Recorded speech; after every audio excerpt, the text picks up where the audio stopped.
દર્શકો, ઇન્ડિયા 7 ન્યૂઝમાં આપનું સ્વાગત છે। જોઈએ આજના તાજા સમાચાર। યુસુફ ગામિત છે। હું સોનગઢ તાલુકા પંચાયતનો માજી પ્રમુખ છું।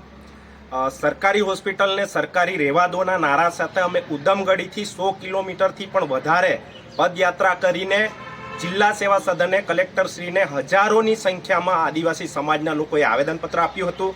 એના પછી સરકારે વાટોઘાટો કરીને આ સરકારી હોસ્પિટલ સરકારી રહેશે એવી વાત કરી હતી, પરંતુ 1.5 વર્ષથી પણ વધારે સમય વીત્યા છતાં હજુ સુધી અમને લેખિતમાં આપવામાં આવ્યું નથી। આદિવાસી સમાજના આગેવાનો સાથે, આદિવાસી સમાજના લોકો સાથે આ સરકાર વિશ્વાસઘાત કરી રહી છે અને એવું વિચારી રહી છે કે આદિવાસી સમાજ ચૂપ બેસી જશે।